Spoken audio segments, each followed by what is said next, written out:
Hai, Assalamualaikum warahmatullahi taala wabarakatuh dan salam sejahtera.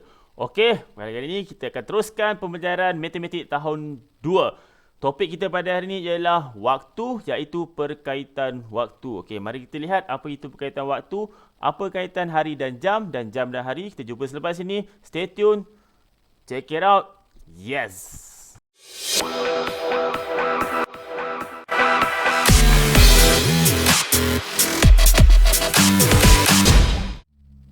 Okey, sekarang kita lihat pada standard kandungan 5.2 perkaitan dalam waktu. Manakala standard pembelajaran 5.2.1 menyatakan perkaitan hari dengan jam dan jam dengan minit. Okey, mari kita lihat rujukan pada hari ini. Kita akan menggunakan buku teks matematik jilid 2. Murid-murid boleh rujuk pada muka surat 47 dan 48. Okey, mari kita tengok tajuk kita pada hari ini iaitu perkaitan waktu. Okey, perkaitan waktu dia terbahagi kepada dua yang kita akan pelajari di dalam subjek matematik tahun 2. Yang pertama iaitu jam dan minit. Manakala yang kedua hari dan jam. Okey, mari kita tengok perkaitan waktu yang pertama iaitu jam dan minit. Okey, perkaitan waktu jam dan minit. Okey, jarum minit bergerak satu pusingan lengkap 60 minit.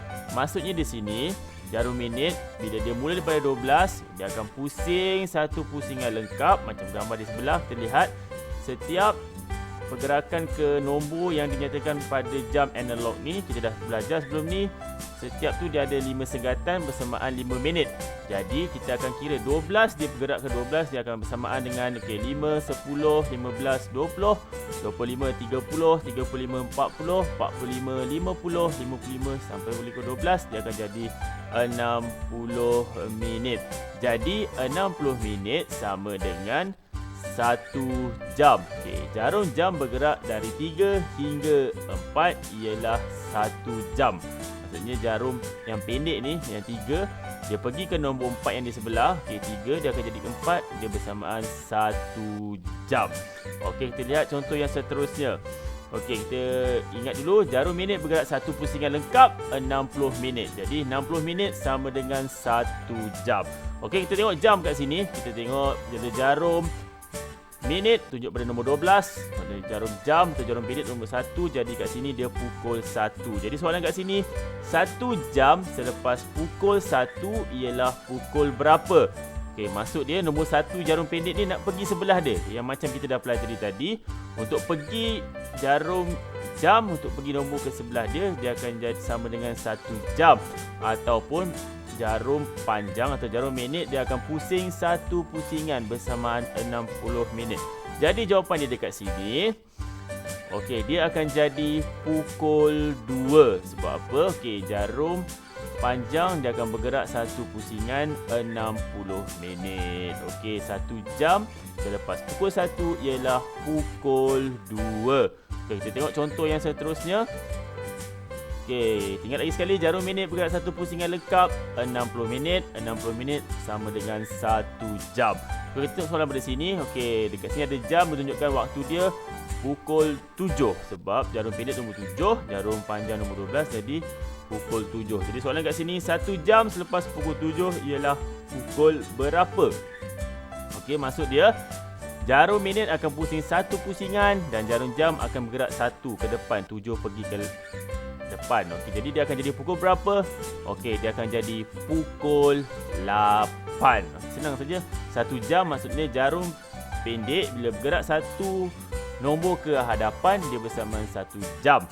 Okey, kalau ikutkan jarum minit pula, dia mesti pusing satu pusingan 60 minit untuk naikkan jarum jam ni ke satu nombor ke atas. Okey, kita tengok contoh yang seterusnya. Kita ingat lagi sekali, jarum minit bergerak satu pusingan lengkap 60 minit. 60 minit sama dengan 1 jam. Okey, kita tengok soalan kat sini. 1 jam selepas pukul 10 ialah pukul berapa? Okey, jarum pendek nombor 10 dia nak jadi 1 jam. Dia naik 1 ke sebelah, pukul berapa? Dia naik atas 1. Jadi dia akan jadi sama dengan pukul 11. Senang je, macam nak jadi pukul 11. Jarum panjang dia akan bergerak satu pusingan lengkap, iaitu 60 minit sama dengan 1 jam. Okey, kita teruskan. Sekarang kita lihat pada perkaitan waktu. Kali ini pada hari dan jam. Apa kaitan kedua-dua ni, hari dan jam? Kita tengok kat sini ada gambar. Okey, satu pusingan lengkap jarum jam ialah 12 jam. Jarum jam yang kita tahu jarum pendek. Contoh kalau dia mula daripada nombor 12, dia habiskan sampai nombor 12 semula, dia akan sama dengan 12 jam. Itu untuk jarum jam, iaitu jarum yang pendek. Jadi, jarum jam bergerak 2 pusingan lengkap sehari. Jadi, ada 24 jam sehari. Okey, untuk dapatkan satu hari, jarum jam tu dia perlu lakukan 2 pusingan lengkap, iaitu 12 tambah 12 jam sama dengan 24 jam. Okey, 24 jam dia akan sama dengan satu hari. Okey, kita lihat berkaitan waktu, beberapa nota-nota penting yang cikgu akan kongsikan di sini. Okey, kita tengok nota yang pertama. Okey, 1 jam sama dengan 60 minit.